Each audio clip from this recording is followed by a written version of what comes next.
Good morning. So how was your week? Were there any opportunity to practice or apply what we have been discussing over the weeks? Please share. Well, I have a long ways to go, but more and more I've talked about this a couple of weeks ago. I have the thought when I'm finding myself sort of having any kind of negative feelings towards a situation or someone, I'm finding myself thinking, what Lama Sopa had said in one of his things about bodhicitta, that people will misbehave. So just thinking that, it just brings me right down. And then the next thing that comes, again, it's sometimes that, those are my relatives, treat them like that. And then yesterday, I was in communication with someone who, anyway, the same thing. And one more thing came up, is that offered a victory. So I said I just said sorry for, if I miscommunicated, So I just took it upon myself because that came, that thought came. So what was the response from the other person when you kind of apologized? Well, it was in a text message. Oh, I see. So the text message. But the response was positive. It just stopped the situation. Yeah, exactly. And spin it in a normal way, more neutral, positive in a way. Yeah, But another time, the time that about the relative, I had driven on a nail, and I came back from work late. The work parking lot, and there was a nail, and I had a flat tire, and I was irritated and called and so on and so forth. And the guy that came in, was, from the AAA, was that kind of. And when I said treat him like a relative. The whole thing changed, and he was talking to me about his kids and so on. It's like, it's my relative, So he was giving me advice, and about because I had this temporary thing and how to drive on it and what to look for, and so on. So it was a friend. I left with a friend, Yeah, that's great. Remember you said that Lama Zopa Rinpoche said so. You were supposed to say that you said so in the last class. Just kidding.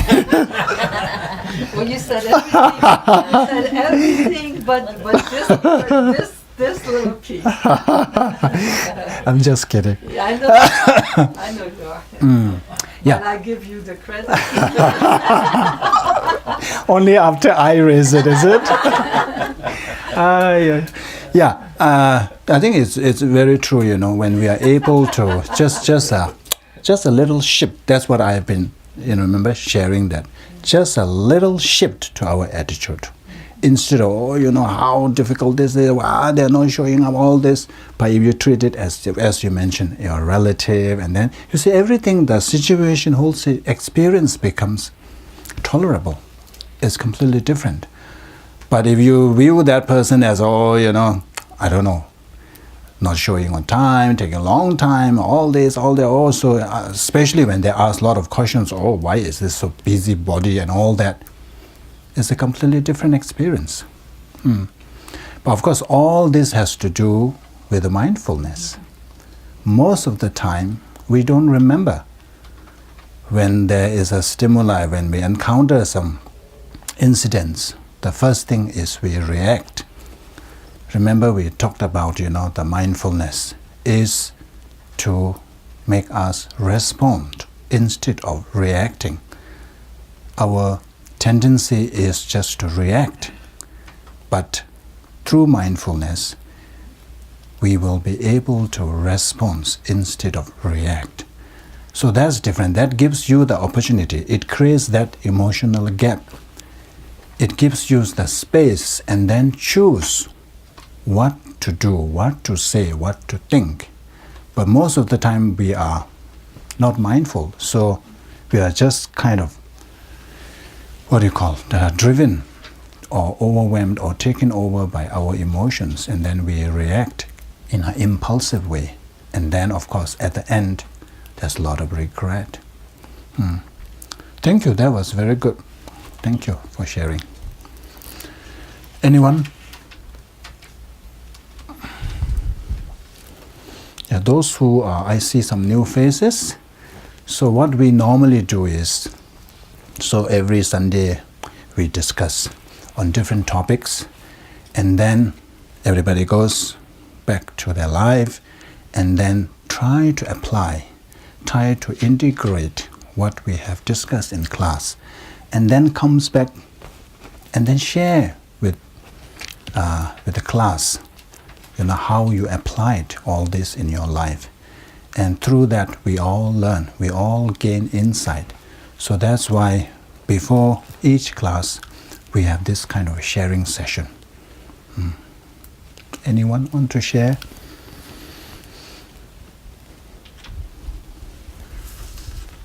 Looks like this past week wasn't very eventful, is it?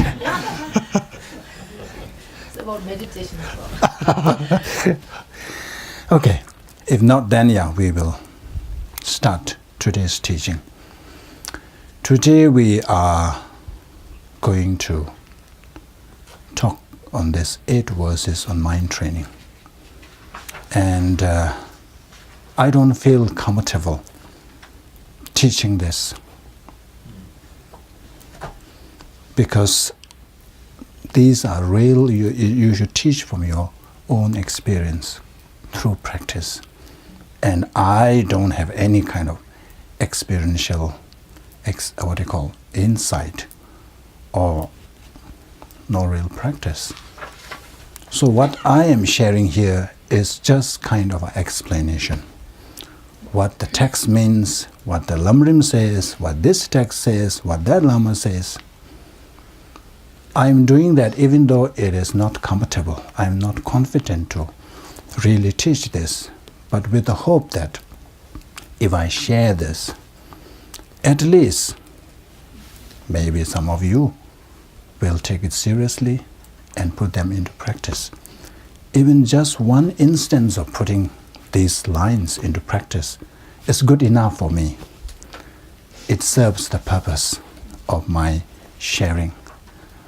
So please, even though I don't have any experience, but please try. I think it is very helpful.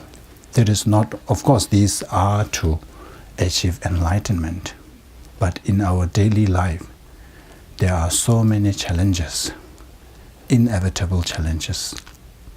But if we are able to bring this into our life, I think it can kind of minimize our pain and suffering. Then everything becomes more tolerable. So even we may not be able to attain that highest goal to achieve enlightenment, at least it has some benefits in managing our difficulties. So first, I think many of you are very familiar with this text, 8 verses on mind training. It is a very popular, even though it is very short and brief, but very powerful teachings. And most of the time, I think Lamas give this teaching. So I think you are already familiar with this. So what does it mean? So these sets of teachings are classified as Lojong teaching. So first we need to understand, what does it mean? What does Lojong mean? So there are 2 syllables in Lojong. So all Tibetans would understand. So what does Lojong mean? There are 2, so Lo plus Jong. that makes lojong. Commonly translated as mind training. So lo means mind, thought, or attitude. So in Buddhism, this is so important, the mind. Other traditions talk about a creator, somebody creates everything. Whatever our situation is, there is some external factor there, something external that brought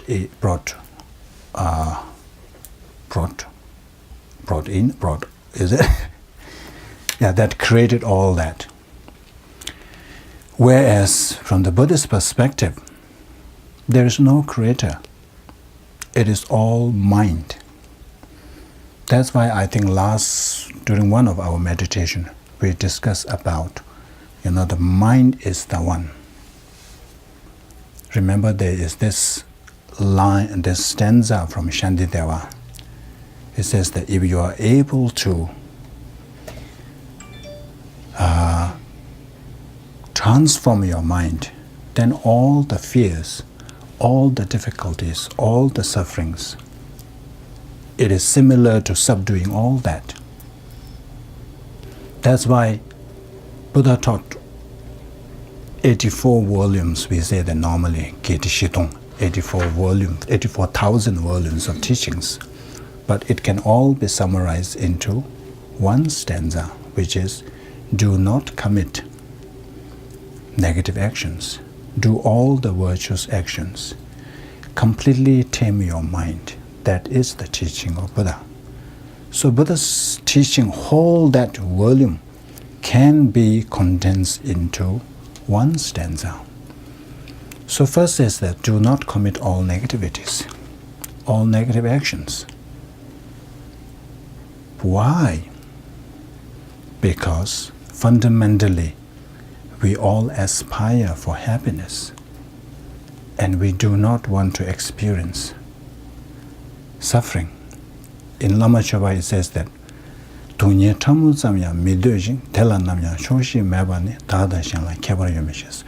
everybody, including tiny insects, we are similar in wanting happiness, and also similar in not being satiated, contented by even the greatest amount of pleasure and happiness.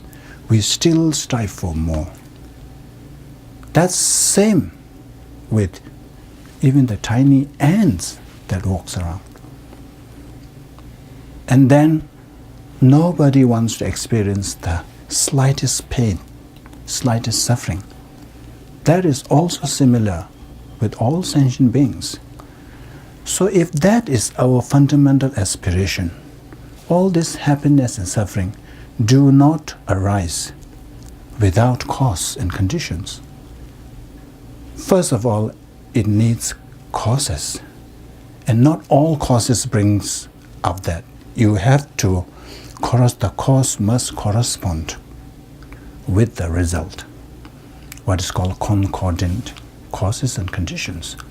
So if we want happiness, then the only way is to cultivate virtuous actions.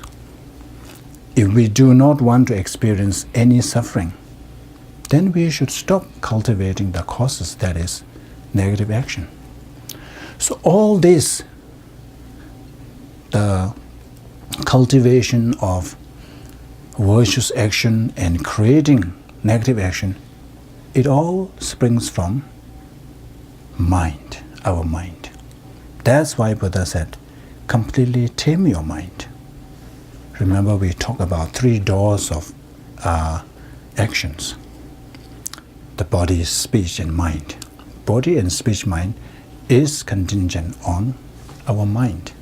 So as long as we are unable to subdue our mind, then there is no way we can subdue other actions, body's action or speech action or speech. So in Buddhism, so mind is the only one. Mind is so powerful. So if we don't do anything to this, what most of the time we do is, when we have some problem, some suffering, some pain, we always try to change our external things. We try to fix things externally in the absence of, looking inward and trying to change inward within us. So Buddhism is saying that no, there's no way you can achieve lasting happiness just by trying to fix external and conditions. You have to fix here.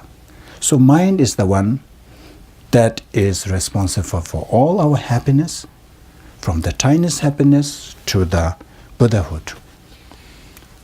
Mind is also the cause or the creator of all our problems. So that's why we have to train our mind. So that's why Lojong comes in. So, Zhong. So if mind has that potential, then why not train that in a way that is beneficial to us, in a way that can bring about happiness and prevent suffering. After all, that's what we aspire for. That's what we wish for. So, Zhong, there are different connotations, different meaning. Normally, is training. You act in that practice, like people who go to gym. They train themselves every day, athletes and swimmers, whatnot. And then through persistence, then you will be able to achieve what you want. Especially those bodybuilders, they want to build muscles. So if they continuously do that, then they will be able to build that muscle. And then another meaning is Zhong is to be familiar with. So if we engage in something repeatedly, then it becomes our second nature. That becomes our habit. And Zhong also, there is this connotation of cleansing, purification, purifying our negativities. So if we combine all this, the understanding we get is that our mind at the moment is at certain level, which requires cleansing, which requires to be habituated in a certain way, which requires a lot of trainings. So at the moment, our mind,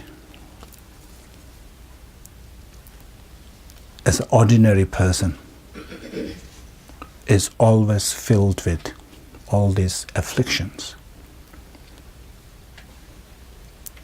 Compared to, of course, Buddha's mind is free of afflictions, but ordinary people, we get angry, we get jealousy, we get hatred, we get greed and all that. But if we practice, if we do some kind of training, then there is a way to transform that.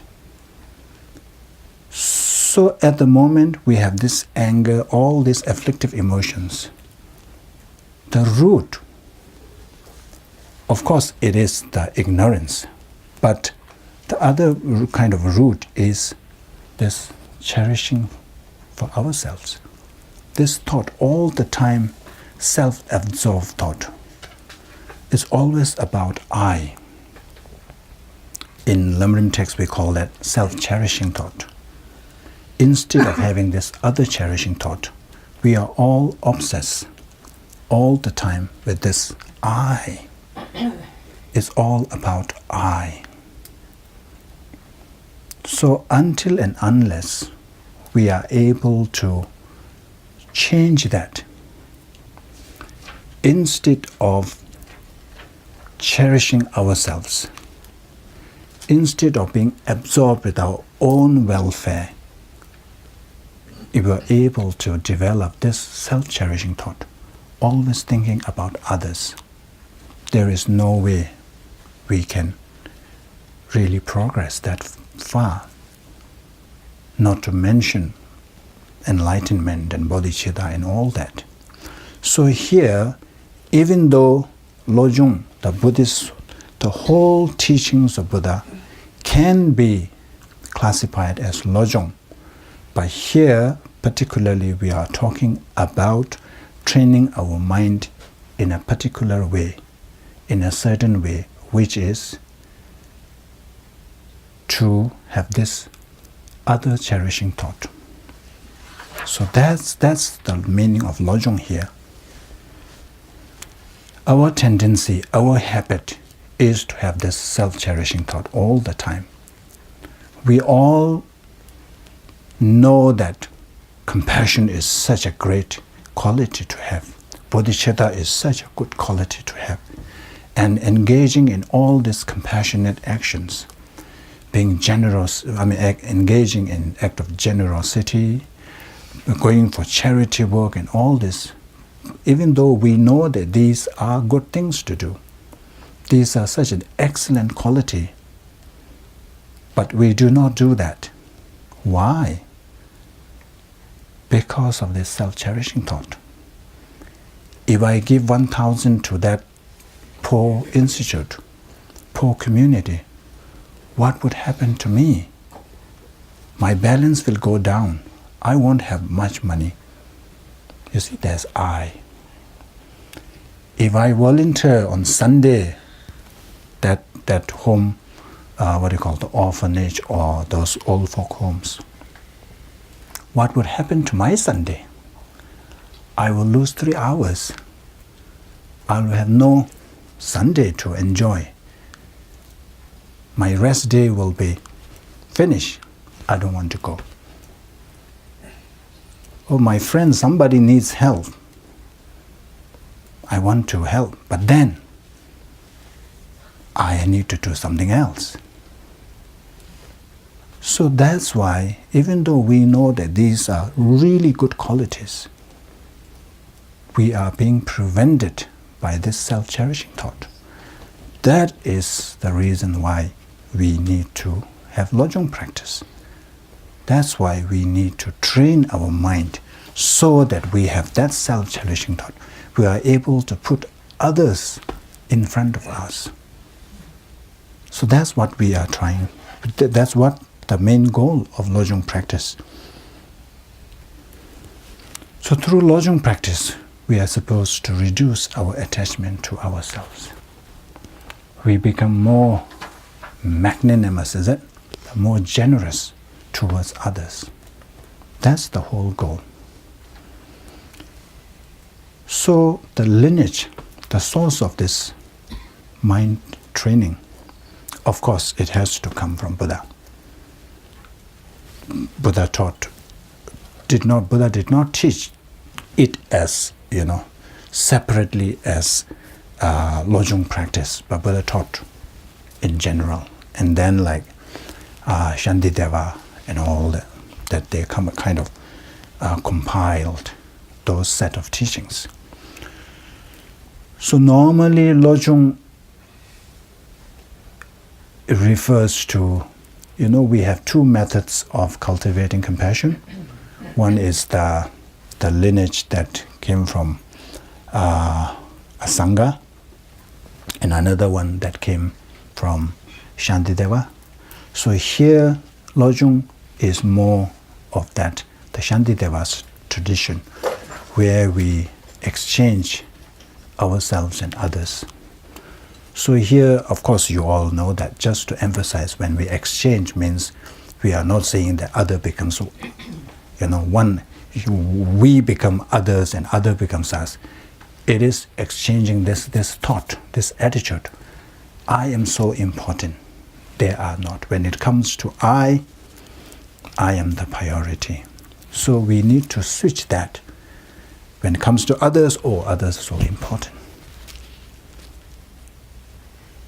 I think I have mentioned earlier that I have these friends, Lama friends, Rinpoches. Of course, they are Rinpoches, and they really are always about others. So when you ask these, especially these two Rinpoches, my kind of contemporary, they are always, they treat others' requests or others' things so important. So we in Dibung, I'm from Dibung Losali Monastery. So in order to go to the main city, it is like almost an hour's journey from monastery. So we often have to go to the city. And then because we don't get many things in our monastery area, so we need to get things from the city. So when they go to that Hubli city, they will be actually running errands for others. Because they're so kind, people take advantage of them. And there was this funny incident which I shared. So that one Lama, they were together in the room and said, why are you always, doing other people's thing? Why we are here to have our own thing, and why are you doing? And then the call comes. How many kilo? Oh, okay, I'll get for you. You see, it's their nature. They cannot say no to other things. They really treat others, this errand so important. Even if they have their own things, they just, drop it and do other people's thing. So that's what, there's this about, exchanging oneself and others. So the lineage, the origin, of course, it first came Buddha, then Buddha to Shantideva, and then it came to Tibet, Atisha. So Lamrim teaching and Lojong teachings in Tibet is mainly from Atisha. And I think if time permits, I wanted to tell the story. You may be already aware of the stories how Atisha came to Tibet. He was invited by this Changchubwe. Are you familiar with this story? Changchubwe and Yishiwe. So sometimes it is good to read again and remind these stories. It's so inspirational, inspiring. So there was this era in Tibet where Buddhism is kind of dying. There are a lot of these misconceptions, and people are not really practicing the pure Dharma. So this the king at that time, Tibet was ruled by different kings. There is no common. There's no such thing. One king that kind of rules the whole area. So there was this Yishiwe. So he wanted to revive Buddhism. And he knew about this Atisha, Lama Atisha in India. He wanted to invite.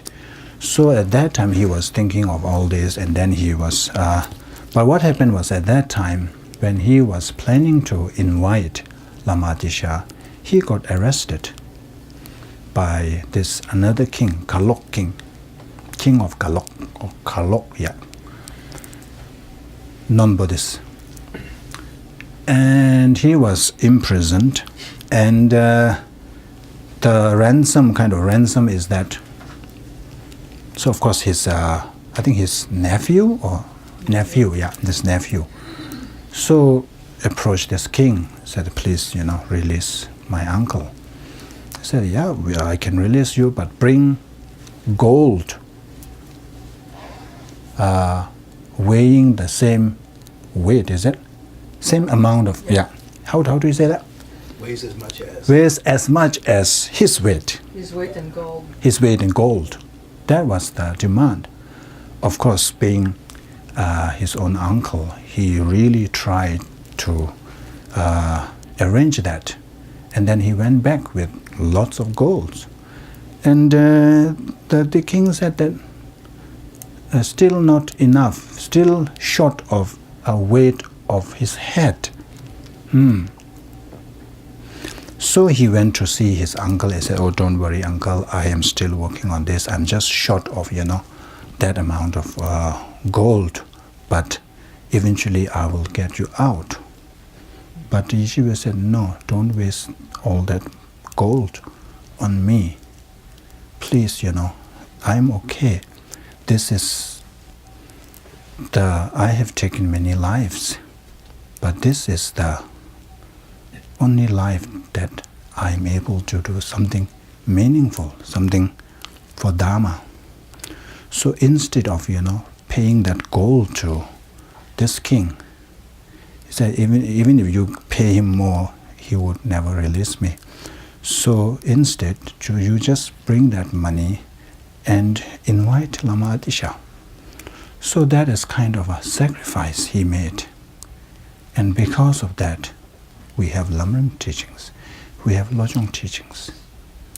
So eventually, his nephew was able to bring Lama Atisha to Tibet, and then Lama Atisha taught Lamrim and all that. So he composed this teaching, the Lamb of Path? Lamb on the Path.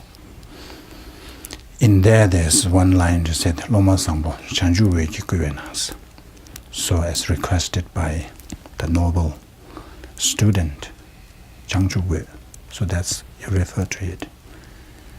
So that's how the Lojong practice came to Tibet. And Adisha then taught to Tromdamba.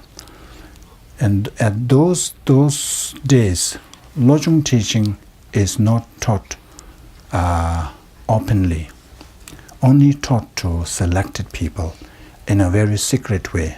That's why we call it Nyingyu. Is through oral transmission, but only to those selected students. So Lama Adisha passed that on to Tromdamba, and then Tromdamba to Potowa, and then Potowa, he has these two famous Nyinda, they call it, it's like the sun and like sun-like and moon-like students. So we have this Langri Thamba and Sharawa. And then of course Sharawa passed it on to Chekawa. And Chekawa was the one who made these teachings available for wider audience, because he felt that it is such a loss not to share these precious teachings with a wider audience. And that's why after that he started to teach to the big community, and then of course he composed this 7-point mind training. So that's how that's the origin of mind training. That's how mind training started. So today, the teaching that we are going to discuss was composed by Langri Thamba. And Langri Thamba, I think it was born in 1054, and I think Langri Thamba lived about 70 years. So Langri Thamba is known to practice all the time, practicing this cherishing others, always contemplating on the kindness of Mother Sentient Beings. And there was this line where he is known to have said that everything he does, whatever he reads, whatever he is, everything to him is like, oh, the sentient beings are so kind. And whatever I have, the good qualities, whatever I have is really by the kindness of sentient beings. And whatever fault, it is just only to blame myself. So that's Langri Thamba. And Langri Thamba is known to be Ngonakpa. That means always having this dark face, always, kind of a serious face. So one time, the people close to him, he says that, why don't you, kind of smile a bit and, engage in some talks when people come to see you. But Langri said, how could I do that when I see the suffering? Because he is all the time doing contemplation on the faults of our existence, always seeing the nature of suffering. So all the time being saddened by the situation. So he said then, no, I cannot.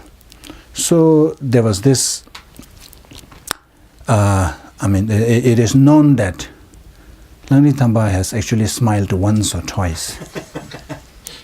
And one time they said that he smiled because he was watching this rat in his whatever meditation place, altar there, and there was this mandala offering there. There was this gem on the mandala set, and this rat was trying to carry that. And when he saw, how he was struggling with that heavy gem there, so he couldn't resist but to laugh. So they said that was the only time he laughed. Of course, for us, we can, remain serious or remain sad. But the cause, what drives that kind of seriousness is different. Because Langri Tamba is all the time doing that contemplation on the suffering nature of existence. That's why he sees it's all there's the suffering there. As long as we don't get there, we are suffering. So anyway, so this was composed by Langri Tamba. And there was another incident. Remember in his teaching there was this line, may I be able to offer victory to others. So one time, a lady brought a child and then handed to him and said, this is your child. And Langri Tamba just took it and raised that child. Didn't even say one word. Then after a few years later, the lady came back and apologized to say that that was the recommendation. Her first child died. And then when they did astrology and all this divination, the advice is that you just leave your child with somebody else. So she came back and apologized, because of that I did that. And I want my child back. Gave her back. Who would be able to do that in this modern time? It's like inferring that you are the father. And he is such a renowned teacher. And he is not concerned about what people will say about him. He is not concerned at all about his fame and name and all that. Since that's what you wish, okay, I'll take. And then later when she wanted it back, okay, that's what I don't care about my name, fame, all this thing. Whatever benefits you, I am willing to do. So that kind of mindset. So this teaching is about developing that kind of mindset. So let's try to delve into this. The first word, Tani Simjin Tamjela Yishinobu Lela Donjo Drupa Sambai Tao to Jebran Zimber Lap Tao to Jebran Zimber Show. With the wish to achieve the highest aim, which surpasses even a wish-fulfilling gem, for the benefit of all sentient beings, may I hold them dearly at all times. So this is all to cultivate bodhicitta. Remember, we discussed about two methods of cultivating compassion. So the main kind of trigger or the what is that word I'm trying to impetus, is it? Impetus is when you are able to generate this affection, that what we call the sense of endearment, this sense of closeness to all sentient beings. So once this sense of closeness is not a normal, not a normal thing. It is, the way the mother had for her only child. That kind of affection, that kind of endearment, sense of endearment. So when you have that kind of sense of endearment towards other person, then when you see other person suffering, automatically compassion arises. You want to relieve that person of all sufferings, even the slightest pain and suffering. You want to relieve the person of that pain and suffering, and you want to give all the joy and happiness in the world to that person. That only arises, that kind of motivation, that kind of intention only arises when you have this sense of closeness, this sense of endearment. So there are two ways to cultivate that sense of endearment. One way is through what is called the 6 cause and 1 result. That is, first, of course, recognizing all sentient beings as your mother, and then remembering their kindness, and then this intention to repay. So that's one way to cultivate. Once you have this understanding, this realization that all sentient beings had been one's mother at one time, then the way mothers have been kind to us in this life. Of course, this can be quite controversial. Yeah, I know. So you can always, think of whoever has been kind to you in this life.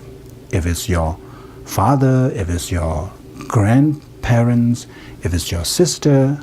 So you can actually use that. Since your sister has been the one who has been very kind to you, all sentient beings have been our sister and have been that way, because the number of times that we have taken that role is kind of infinite. So there is this likelihood, very strong likelihood that this could have happened. So that's one way to cultivate this sense of endearment. Another way is to realize the kindness of other sentient beings, how kind other sentient beings have been. So here it says which surpasses even the wish-fulfilling gem. We have discussed this before. Wish-fulfilling gem, of course, nowadays it is non-existent. But those days there is something called this gem, which grants all your wishes. If you wish for $1 billion, there it appears. If you wish for a huge house, it appears. If you wish for, BMW or whatever, big car, it appears. That would be wonderful, isn't it? To have that kind of, wish fulfilling, that kind of gem. But here it says that compared to, if you compare Mother Sentient Being's kindness, it surpasses this wish fulfilling gem. Because no matter how much this wish fulfilling gem can grant us, it's all about this life. It can give you money, fame, place, whatever. But beyond that, it is useless. If you wished, or if you make prayer, or if you request to achieve a good human rebirth in next life, that wish fulfilling gem, no matter how many times you ask it, it cannot. Of course, not to mention about liberation, the Buddhahood and all that. But on the other hand, sentient beings, first of all, they have been our mother many times, have been our father, have been our brother, have been our sister many, many times. And they have been very kind in that regard. And then, through other sentient beings, we will be able to ensure a good rebirth in next life, because the cause of good rebirth is engaging in pure moral ethics. That is to refraining ourselves from harming others. So if there is no other sentient beings, there's no way you can practice this ethical contact. And then if you want to have resources in your next life, you need to engage in the act of generosity. If there were no other sentient beings, where are we going to engage that practice? And then, of course, we all know that even the enemies, in order to perfect our practice of patience, enemy is the only one that provides the opportunity for us to perfect our practice. So, for future life, we are reliant, we are contingent on others' kindness. And then Buddhahood. First of all, in order to achieve Buddhahood, we need to cultivate compassion, bodhicitta. Without others, no way we can cultivate compassion. Without compassion, no bodhicitta. Without bodhicitta, no enlightenment. And not only bodhicitta, we need to perfect all these 6 perfections. As mentioned, perfection of patience. Without others, no way we can perfect these 6 perfections. So we are contingent on others. And then even now in this world, we are living comfortably. We have foods to eat. We have clothes to wear. We have air condition, heater, and all this. Where does it come from? We think that, oh, I have money, I'm paying for it. But without others, where? Even if you have money, what are you going to do that? Even that money, who produced that? You need people to print and all that.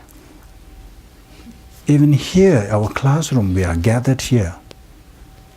Without Anthony, there won't be this house for us. And of course, without all of you, we won't be having this class. Without you, I won't be able to have this opportunity to teach, to share. You see, if we really analyze our situation, if we very look deeper into all these incidents, all this occurrence, there is always somebody else. Even just the sweaters and jackets that we wear, how many sentient beings are involved? If you are wearing a woolen jacket, woolen sweater, sheep are involved. And then people who herd those sheep, all involved. Then from there, cutting off the wool, then go to the factory. How many people? And I rely lots on Amazon, and you see people who delivers, so important. So in this sense, Langri Thangpa is saying that the kindness of sentient beings surpasses all this. So it is worthy to repay the, I mean, it is, we need to repay the kindness. And another way to look at it is that since sentient being is really the source of, our happiness, the ultimate happiness, that is the Buddhahood, we really have to cherish them. So the analogy that is given in the Lamrim text is that if you have, for the farmers, if you have this farmland which produces good harvest, wouldn't you really preserve that? It's same with, if you have a business, if it is churning good income, you would really protect that, you will really treasure that. So likewise is that why not, since sentient beings are the source of all that happiness, we should really cherish them. And Shantideva kind of concludes with this. Simjin namda gyawala sanje chutup dawala gela kuja teshindu simjin laminchi suls. You got that? So it says, from sentient beings and Buddhas alike we accomplish Buddhahood. So just as we honor the Buddhas, why don't we treat sentient beings the same way? Because we revere Buddha, because Buddha taught us, Buddha teaches and all this. Because of that, there is this likelihood, if we follow the teaching, we will achieve enlightenment. We will achieve the ultimate happiness, the lasting happiness. Because of that, we revere, we honor Buddha. So if that is your reason, it says, why not? The sentient beings, they are alike. Without sentient beings, no way we can achieve enlightenment. Not even, a good rebirth in future life. So there is no reason to discriminate this reverence. You honor Buddha and not sentient beings.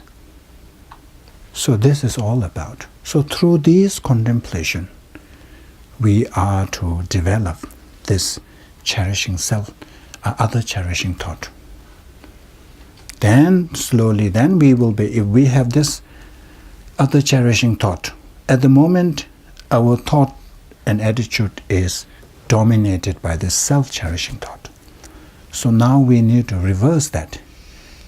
So make that self-cherishing thought peripheral, just a side, track, and make that attitude of cherishing other the main thing, the central thing. Then we will be really able to do a lot of good things. As I mentioned, we wanted to do a lot of things, good things, but it's always prevented by all this, what would happen to me. So when you are able to make that the dominant, the self, other cherishing the dominant one, then you don't have to have this fear. You will be happy to do that. So this is what Langri Thampa is saying. With the wish to achieve the highest aim, which surpasses even the wish-fulfilling gem, for the benefit of sentient beings, may I hold them dearly at all times. So if you are able to view other sentient beings in that light, our life would be different, completely different. Our interaction with others would be different. Remember Jocelyn mentioned about if you are able to view them as brothers and sisters, your relatives, how did they change that whole experience? But if you are able to view them as a more than wish-fulfilling gem, that would be wonderful. So that's the meaning of the first stanza. And we will break here for our tea. So now we come to the second verse, which says, whenever I interact with others, first let me read the Tibetan one. Counter Sudan Tobes, Tani Queen and Shanla Samba Tabai, Chodo Jebel Zimba shores. Whenever I interact with others, may I view myself as the lowest among all, and from a very depth of my heart, hold others as superior. This is very difficult, isn't it, to do? I think it's the most difficult one. Yeah. And it feels good. So remember, the first verse is to cultivate this other cherishing thought. So when we kind of made our mind to really cultivate that, then when we go into the real world, when we interact with people, we encounter all kinds of hurdles, all kinds of obstacles. So the following these, the verse 2 and 3, 4, these are addressing these challenges. So what shall we do, when we interact with other people?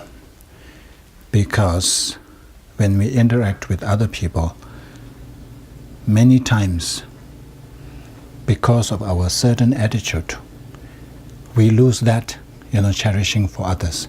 We lose viewing others as precious and all that. So one of it is this pride. So here this is about humility. So I think you have come across Tibetan Lamas. When you ask many of Tibetan Lamas, it is very common. They will say that, I don't know anything about it. But then when you kind of probe that, they will give you a lengthy explanation. So this modesty and the humility is part of the practice. They never boast about that. Always remain humble. So they are actually doing this, following the practice. So one time, that was in Dharamsala, my early years, I was attending His Holiness teaching. And His Holiness teaching, day before the teaching, you have to go and grab your seat. So I went there, and then Rinpoches have this separate area allocated for Rinpoches. So I went there, and when I got there, there was this old monk sitting there. My first impression was, why is this old monk sitting here? This is reserved for Rinpoches. And he looked, kind of thin and very, loud down. And later I found out that he was Kirti Tsenshep Rinpoche. Kirti Tsenshep Rinpoche, such a great Lama, great practitioner. With his kind of fame and name, he can be like, I am Kirti Tsenshep Rinpoche, He can afford to have, few attendants around him. But no, he just came alone there, sitting there, as if he was nobody. When I realized that, because I heard about Kirti Tsenshep Rinpoche, but I never met him. So later when I learned that, no wonder he is famous. Yeah. So these are the practice that this verse is teaching about. And remember I mentioned about this Tibetan Lamas, saying that, I don't know. So I think I related this here. So there was this Rinpoche from our monastery. So he was in Atlanta Center, Losaling Center there, teaching Rinpoche being Rinpoche. And when people ask, and he would say, I don't know, all this. So the one who found, the main person at the center, so he had to approach Rinpoche and beg him not to say that. Because he says that in the West, if you say you don't know, they will take it literally. They will think that you are stupid. So he said, please Rinpoche, I understand, this is the Tibetan culture. we say that we always try to be modest. But in the West, you cannot say that.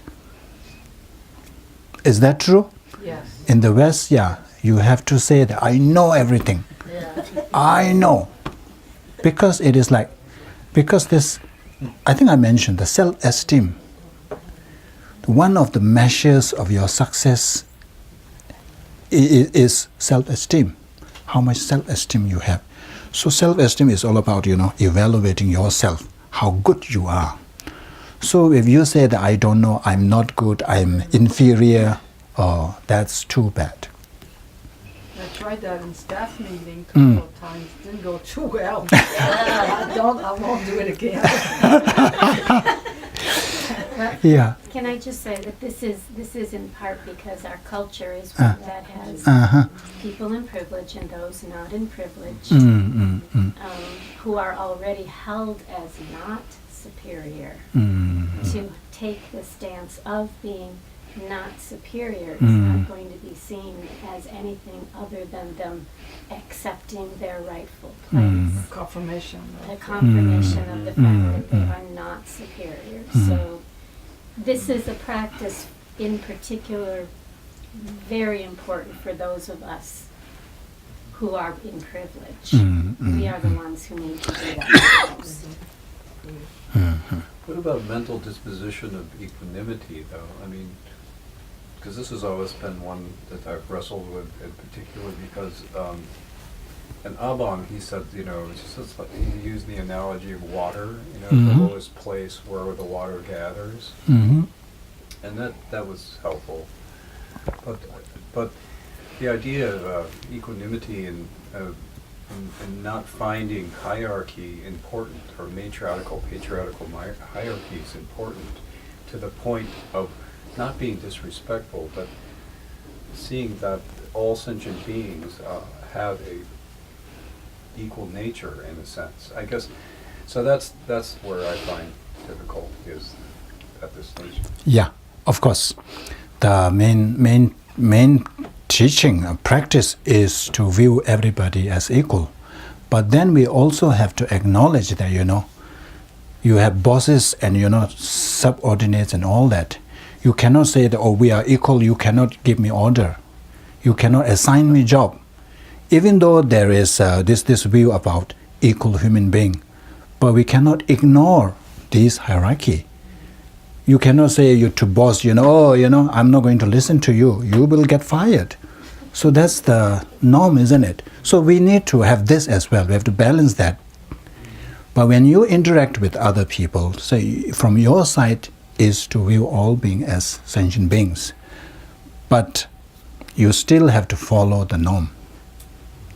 Yeah, sometimes if this happens, we are all equal, why, all this, you have CEO, you have things, a manager, all this. But there has to have this in order for the system to work. And mental disposition, mental disposition is basically means your inclinations. People have different inclinations. But because, that is actually for us to understand other people, for us to respect others. For us, we can use that to be humble towards others. Because when we see other people acting in that kind of nature, then we can say, because he has a different mental disposition. Maybe he is more inclined to doing this. Maybe he is, because of that, he has cultivated such causes to behave in this certain way. So that's maybe we can use that mental disposition as a way to respect others, rather than giving that as an excuse and then all that. So here is saying that it's basic. I wanted to tell more stories. Of course it is. So like there was another story about Yongzin Ling Rinpoche. You all know who Ling Rinpoche is? Yeah, so of course now the reincarnation of Yongzin Ling Rinpoche. So Yongzin Rinpoche, Yongzin is the tutor or the teacher of His Holiness. So when Rinpoche was, I think it's kind of we call Lama Umze, Yudu Lama Umze. So that is more like, I don't know, deputy abbot, but he's line in abbot. When he was taking part in one of the rituals, so there's this, those who are familiar with sadhana, doing yamantaka, all this. So there is part where blessing the inner offering. So when he, of course, the inner offering says that, the fire, and then it boils the whatever that is contained in there. So at that stage, when he was doing meditation, it started to boil. He quickly grabbed that and hid under his cloak. Those his robe. He hid that. He didn't want others to see. If I am able to perform that kind of feat, I'll say, look, what's happening, Look at this, what kind of feat I was able to perform. You see, that's the difference.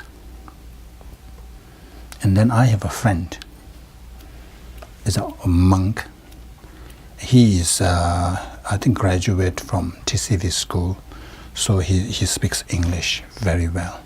So very often he will be asked by monks to translate for them. So when monks have visitors, so he will be called to help. In monasteries those days, we have very few monks who can speak English. So it is always I am the few amongst those who can speak English. But this monk, so sometimes you have to pass through monks who are doing debate. And he refused to be in the presence of monks.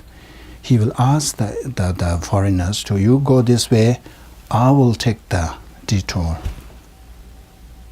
So I said, why do you do that? He said, no, I don't want to. Same way, if I were him, I will be, with my head held high, I will say, you see, to show that, I can speak English. That's also he was practicing humility. So all this, why it is so important is, you look at the picture there, especially down there. What do you think this is trying to depict? That harvest there. We have a saying, when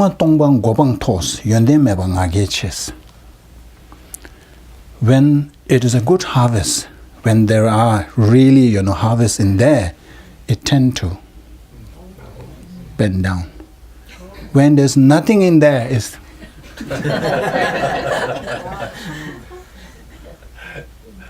that's why it says, you see, when you have knowledge and all this, you tend to be humble. And if you are humble, you will be able to, absorb more knowledge, more respect. Let's say if you want to learn something, but if you have this attitude that, he doesn't know anything, will you be able to learn anything from that person? No. But whereas if you see the quality, he is a great scholar, he knows this and this, he's very good in this, you will look for other things. That's how you learn. And then likewise, if you have this humility, you won't go and, normally we say that, the pride, normally what will happen is, when you think that you are so good, I am so good and all this, what happens is, three things happens. First, those who are superior than you will develop jealousy. I must, defeat him. There's this jealousy. And then your equals, you have this sense of competition. I must beat him. And then those who are inferior than you will look down on them. So that's what happens when you have this pride. And with that kind of attitude, no way you are going to view other sentient beings as, precious as this wish-fulfilling gem. So that is the main reason why we need to have this attitude. if we don't have this kind of attitude of humility, no way we are going to progress. No way we will be able to view other sentient beings as, kind, and we won't be able to generate this sense of gratitude. So that's one reason.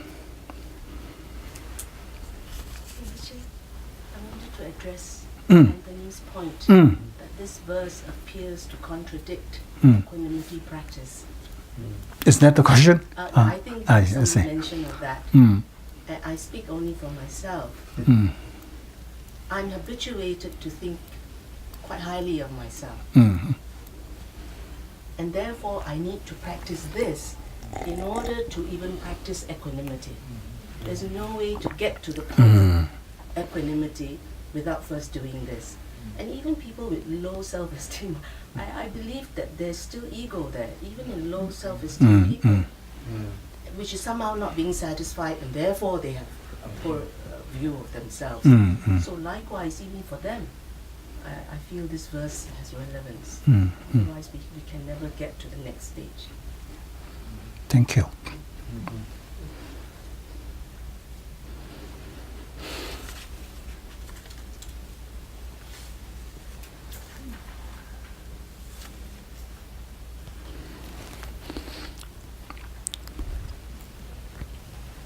Yeah, this is not easy practice. Definitely not an easy practice. But as with all practices, so when you are able to see the benefit of doing it, then that will act as impetus, and that will motivate us to practice this.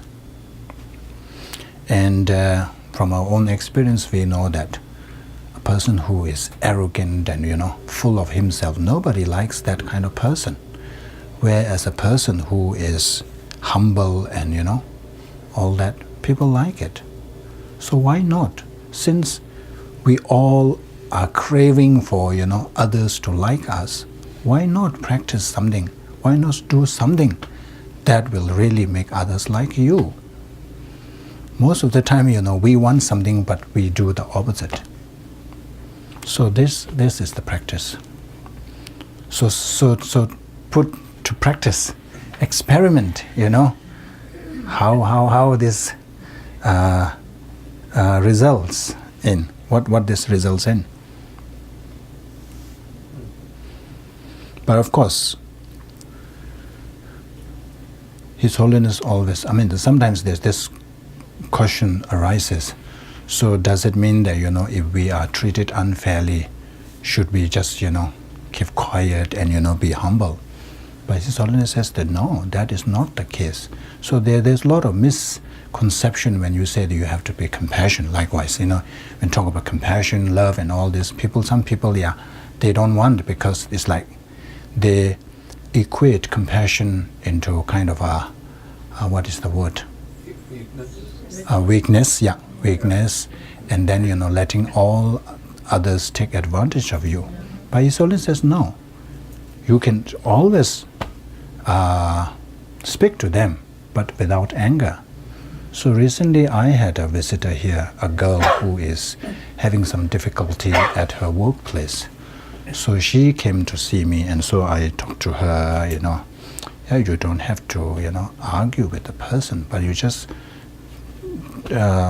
talk to the person to say that, you are doing this and that, and I don't like it, or something. Just bring up the issue without anger, you see. So she came back, I think a few weeks later, she said, oh, that worked, thank you very much. Without black eye? Yeah, without black eye, yeah, definitely. Yeah, so I think that there is always a way to solve these issues. Can I bring one thing you said about Sure. saying the three, and you said that the middle one, the equanimity one, would be more competitive? Not equanimity. Let's not use equanimity. Well, I think that's a okay, bit confusing. Okay, So when you think that you are equal with the other person, Okay, equal to. Now, I would say that has two natures. Nature one would be a negative nature, which would be what you said. And the positive nature of that would be mutual, which is a mutual understanding that if they're on a mutual level with you, and you're on a mutual level with them, then it's a win-win situation. So it's instead of being competitive in a negative way, being unfriendly, because usually competition is unfriendly. Mutualism is friendly and it's more positive. That's good, isn't it? If you have that kind of view, that's good. That's what we want. Yeah, but what I'm saying is many times we have this kind of, you see, when we see an equal thing, then yeah, we want to compete, we want to beat the other person. But of course, as you say, if there is another aspect that, we are equal, that's very good. That's what we want. I want to bring up a life story. It's about your comment about the Dalai Lama, what he said to speak up. I'm reading this book called Rising Out of Hatred, and it's the story how the Great White Hope, there was this, there's a movement, a racist white supremacy movement, and this guy was Derek Black. His father was Don Black. He was the protege of David Duke, Ku Klux Klan, all of that. This young man ended up as a student, and when he was found out who he really was, two things happened. First, he was totally ostracized. People hated him and so on and so forth. He didn't do anything. Then there were people who befriended him and didn't do anything. But they kept it up. But then there was also people who challenged him and showed him how he was wrong. And the combination of both seemed to have done it. And I just recently went on YouTube and saw the man himself talking about it in an interview. So it was very, very powerful because he had been raised, in this seclusion of these ideas. Nobody has ever shown him that why it was wrong. So somebody debated him. So you have to do that as well, But it wasn't out of hatred. Didn't do anything. He was out of, this is why we're doing that. Yeah. Okay, thank you. Okay, so let's go to the next one.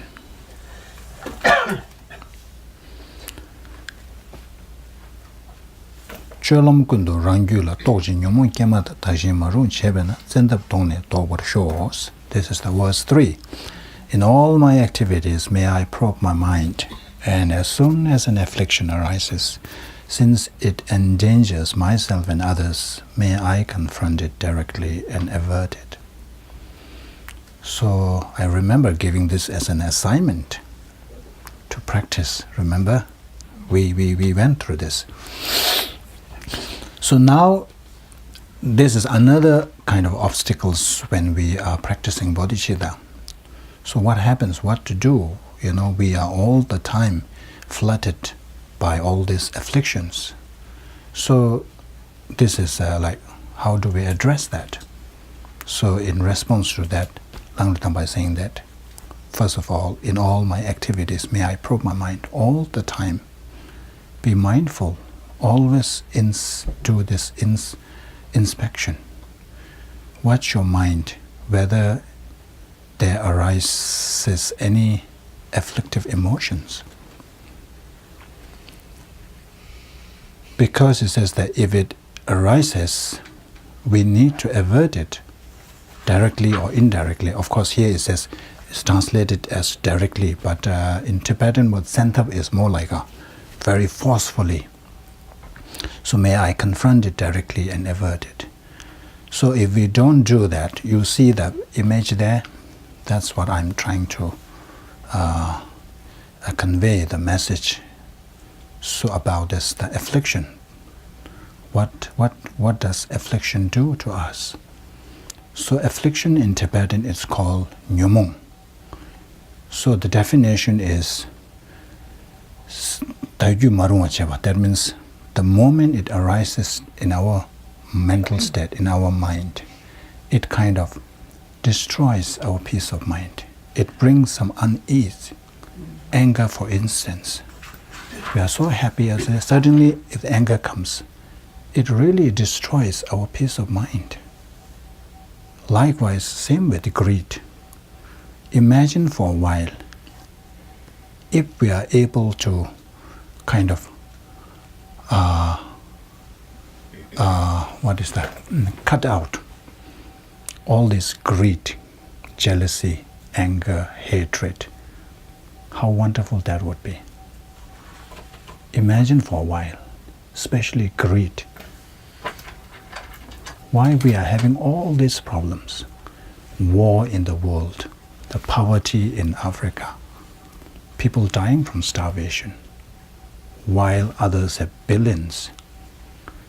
Their one meal costs like, I don't know, spending one night in those hotels, the bill comes to. And I think there are like weddings, for 3 days wedding, it was like $1 million. Not just $1 million, many $1 million. I should get that numbers then, yeah. So this is all because of greed. If we take that from our equation, if we take that out, world would be really, really nice. Everybody is willing to share. Everybody won't be, all will be. At the moment, yeah, all those, what do you call this, corporates, is it?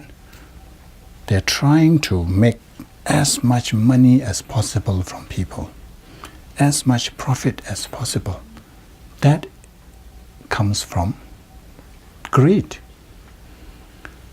If we don't have this greed thing, it would be such a wonderful place to live in. Then imagine if you take out the rest of it. Anger, jealousy, all that. And you can see the anger and jealousy is also actually, many of them are being triggered by this greed. So here it is saying that afflictions are always our real enemy. Even though we heartily realize that the worst enemy, our arch enemy, is residing peacefully within us. We have been harboring them all the time, It's like our support. We need anger, and suddenly anger arises. Oh, you should do that, you should bang, you should punch that person, and we very obediently follows our afflictions. Yes. Also, I think just to remember how mind and body coincide. When we have these deep feelings and anger, etc., it's affecting our health. It is affecting aspects of our health. But not Definitely. only that, if it's a confrontation with another person, we have to remember it's also affecting them. We're harming their body. Yeah. We're Yes. harming their health. Yes, definitely. So it works both ways. Yeah. And The other thing I was going to say is, being under the force or power, and those two words are similar, but they're different. The power is the empowerment of your positive actions, and the force is the ability to resist negativity. So under the force or under the power, depending on what angle you want to see it at, to avert it, but they're subtle. There's a subtle difference.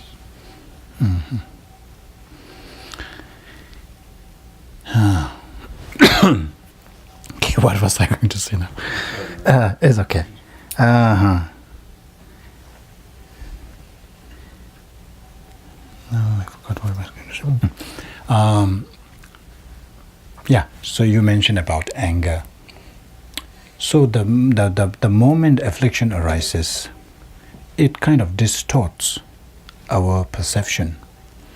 The person, another person, let's say anger arises, we see the other person 100% black, 100% bad. But that cannot be true, because there are other people who sees that person 100% white and good. So all this, even attachment, we know that attachment kind of exaggerates the thing. anger blinds us. So the moment these afflictions arises, there is no way. The current situation, current condition, it is all due to all these afflictions. How many times we have taken rebirth, how many times we cycle in there. But because of this, our loyalty to afflictions, we keep cultivating, keep creating negative karma to come back and come back. But we don't realize that. We always, if another person, I have a stanza from Shantideva to say that if the whole world or whole sentient beings stand there as your enemy, that would be such a great power, such a force, but that cannot beat the destruction caused by our anger. It is like this picture here. Simje langbo yen dangba narmen nyoba chebadar. A langjin ma tu nyoba yi dina dinde nyoba me. I have mentioned this before. The white elephant, the destruction the white elephant can cause will be enormous. In the picture, they are attacking, the elephant is attacking human beings. It can destroy the farmers' harvest. It can destroy, it can bring down houses. It can even kill, it can take a human being's life. But it cannot send you to lower realms. It cannot make you born as animals. It cannot make you born as hungry ghosts. But our afflictions, anger for instance, can make us fall down in the abysses of lower realms.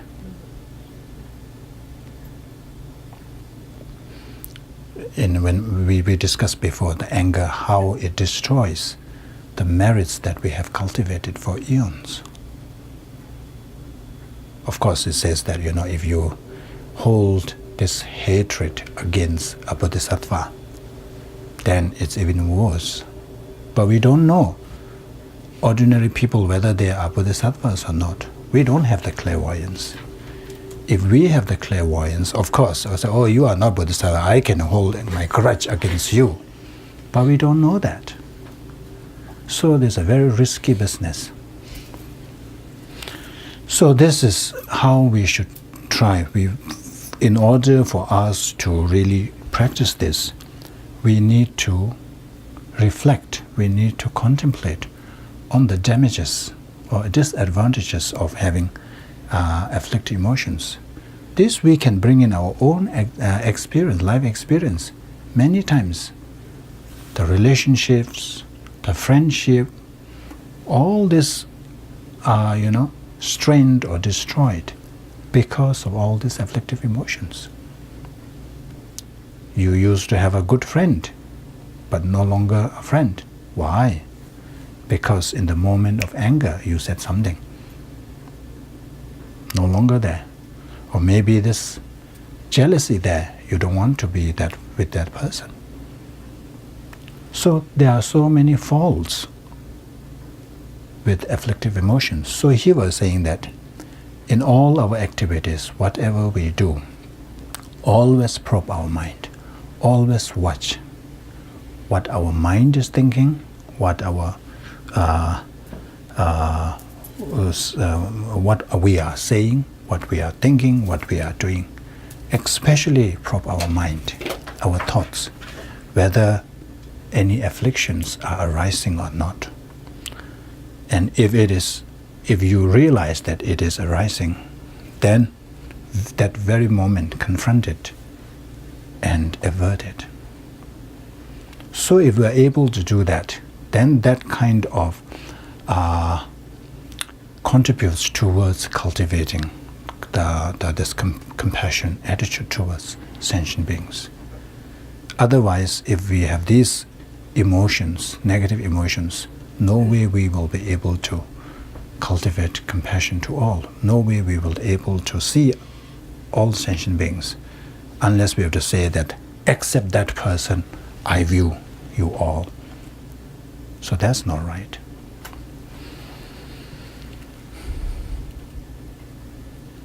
So here, Shantideva says, this enemy of mine, the afflictions, is long-lived with neither beginning nor end. No other enemies can endure in this manner for so long. That's very true. In this very life, if you have enemy, it can become your friend. Maybe you will remain enemy for a few years or few months. Or if it lasts forever, it will be like this lifetime. But whereas these afflictions, no matter where we are born, no matter which life we take in, wealthy, poor, whatever it is always there. If you relate to your enemies with friendship and gifts, these bring benefits and happiness. However, if you appease the afflictions, it brings ever more suffering and injury. It's so true. If you go and talk to your enemies nicely and, apologize and reward him with gifts and all this thing, there is a chance that, he turn or he become your friends. But this one, our real enemy, the afflictions, the more you treat that afflictions better or well, it brings more injury. It brings more harm and damage. So for that reason, we need to probe our mind all the times and prevent all these afflictions from arising. Do we have time to go through this?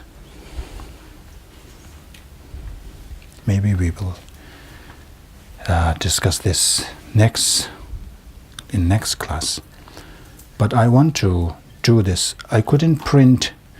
I was going to print a copy for each so that we can recite this together at the end of the class. Since I couldn't, we can recite from the screen. Okay, Umzela, please. With the wish to achieve the Highest aim, which surpasses even a wish-fulfilling gem, for the benefit of all sentient beings, may I hold them dearly at all times. Whenever I interact with others, may I view myself as the lowest among all, and from the very depth of my heart, hold others as superior. In all my activities, may I probe my mind, and as soon as an affliction arises, since it endangers myself and others, may I confront it directly and avert it. When I encounter beings of unpleasant character and those oppressed by intense negativity and suffering, as though finding a treasure of precious jewels, may I cherish them, for they are so rarely found. When others out of jealousy treat me wrongly with abuse and slander, may I take upon myself the defeat and offer to others the victory. Even if someone I've held or in whom I have placed great hope gravely mistreats me in hurtful ways, may I view him as my sublime teacher. In brief, May I offer benefit and joy to all my mothers, both directly and indirectly, and may I quietly take upon myself all the hurts. pains of my mothers. May all of this remain unsullied, but things of 8 mundane concerns. and by understanding all things as illusion-like, free of clinging, may I be released from bondage. That's the end. We should say the concluding prayers, beginning with a short mandala offering on page 4, and then the concluding prayers on page 6.